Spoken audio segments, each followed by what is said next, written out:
मंजिल चाहे जितनी भी ऊंची हो, परंतु रास्ते हमेशा अपने पैरों के नीचे होते हैं।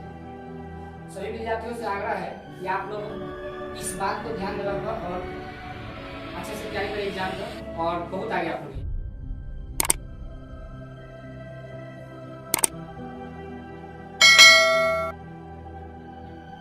इसमें सामाजिक विज्ञान में इतिहास का, और इतिहास में यूरोप में राष्ट्रवाद जो पहला चैप्टर है उससे है।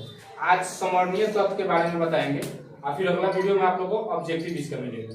देखिए, फ्रांसीसी क्रांति 1789 ईस्वी में हुई। फ्रांसीसी क्रांति कब हुई थी? 1789 ईस्वी में।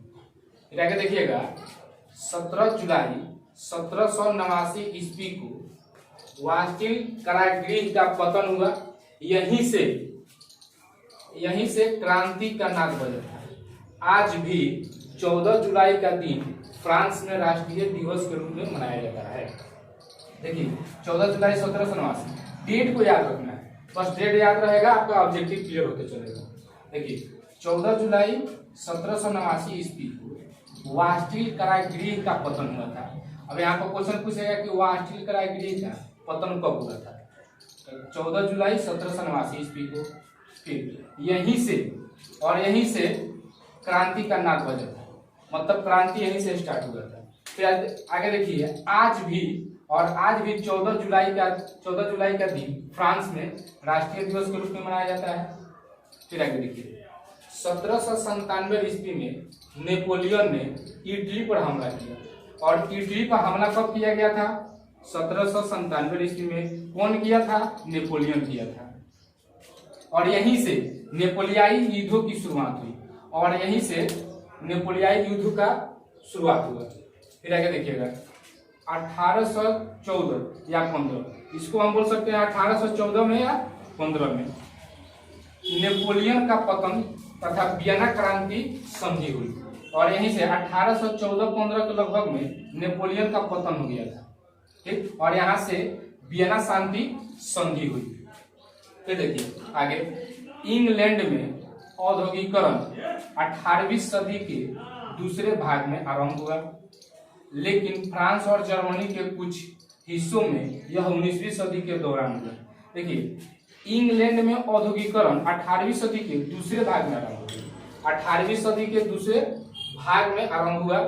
फिर लेकिन फ्रांस और जर्मनी के कुछ हिस्सों में 19वीं सदी के दौरान हुआ था। फिर देखिए आगे, यूरोप में 19वीं सदी के शुरुआती दशकों में राष्ट्रीय एकता से संबंधित विचार उदारवाद के करीब जुड़े हुए थे। देखिए, यूरोप में 19वीं सदी के शुरुआती दशकों मतलब जो शुरुआती का दशक होता है उसमें राष्ट्रीय एकता से संबंधित विचार उदारवाद के करीब पहुंचे थे। फिर आगे, 1815 ईस्वी में नेपोलियन की हार के बाद, और नेपोलियन का हार कब हुआ था? 1815 ईस्वी में। बाद नेपोलियन सरकार रूढ़िवादी भावना से प्रेरित थी, और जब नेपोलियन हार गया तो उसकी सरकार रूढ़िवादी भावना से प्रेरित थी। फिर आगे देखिए, 1821 ईस्वी में यूनानी स्वतंत्रता के संघर्ष आरंभ हुए, और यूनानी स्वतंत्रता का संघर्ष आरंभ कब से हो गया था? 1821 ईस्वी से।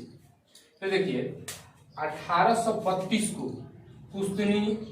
कुस्तुनिया की संधि ने यूनान को एक स्वतंत्र राष्ट्र की मान्यता दी, और 1832 ईस्वी में कुस्तुनिया की संधि हो गई किससे? यूनान से, और वहीं से इसका स्वतंत्र राष्ट्र का मान्यता मिला। फिर देखिए, 1871 ईस्वी के बाद यूरोप में गंभीर राष्ट्रवादी तनाव का स्रोत बाल्कन क्षेत्र था। देखिए, 1871 ईस्वी के बाद यूरोप में राष्ट्रवादी तनाव का स्रोत बाल्कन क्षेत्र था।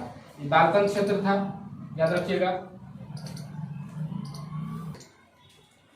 1834 ईस्वी में पर्सा की पहल पर एक शुल्क संघ